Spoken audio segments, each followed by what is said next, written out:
மன்னர் சுதக்ஷிணர் ஆட்சி காலத்தில் நாட்டெங்கும் சுபிட்சம் நிலவியது.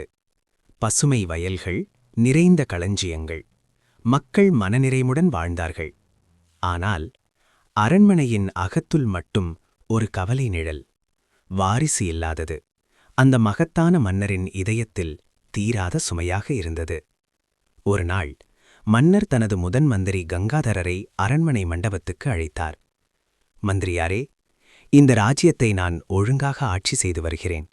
ஆனால் எனக்கு பிறகு இந்த சிம்மாசனத்தில் அமரப்போவது யார்? ராணி தன் உறவினர்களில் ஒருவரை தத்துவெடுக்கச் சொல்கிறாள். ஆனால் எனக்கு வேண்டும் வீரமும் தீரமும் பராக்கிரமமும் கொண்ட வாரிசு. அப்படிப்பட்ட ஒருவனை நாம் எப்படி தேடுவது? மன்னரின் குரலில் கவலை தெளிந்தது. அதற்கு மந்திரி அமைதியாக வணங்கி, பிரபு, நமது தலைநகரில் உள்ள குருகுலத்தில் வித்யாசாகர் அவர்கள் பல க்ஷத்ரிய மாணவர்களுக்கு வில்வித்தை, வாட்போர், மல்யுத்தம், இராஜாங்க நிர்வாகமும் போர்த்தந்திரங்களும் கற்பித்து வருகிறார். அவரிடம் சென்றால் நம் ராஜ்யத்தின் எதிர்கால வாரிசை நிச்சயமாக தேர்ந்தெடுக்கலாம்.